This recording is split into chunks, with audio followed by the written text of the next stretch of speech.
Hi hello friends welcome to my channel Bharat class stores Markapuram. నేనైతే ఇక్కడ మా పాప లంచ్ బాక్స్ కోసం చుక్కకూర పులుసు కూరనైతే ప్రిపేర్ చేస్తున్నానండి.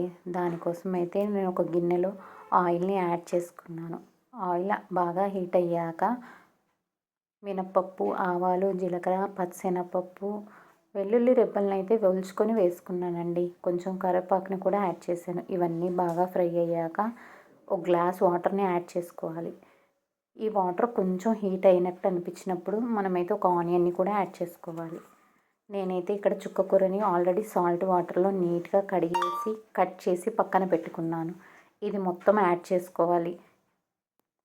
దీనిలోకి ఒక 4 టమాటాస్ని సన్నగా తరిగి ఈ టమాటాలని కూడా ఈ చుక్కకూర కర్రీలోకి యాడ్ చేసుకోవాలి.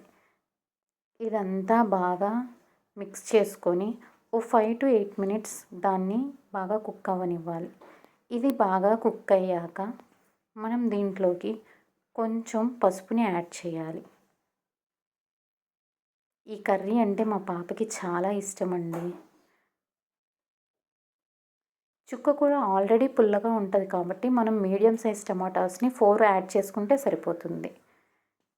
నేనైతే ఇక్కడ కొంచెం పసుపు యాడ్ చేశానండి. కొన్ని పచ్చిమిర్చి, సాల్ట్ని కలిపి మిక్సీ వేసిన పేస్ట్ని కూడా యాడ్ చేసేసాను.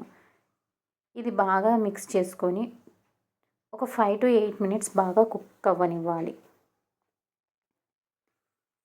ఇది బాగా కుక్ అయిపోయిందండి. మన చుక్కకూర పులుసు కూర అయితే రెడీ అయిపోయింది. Thank you for watching my channel.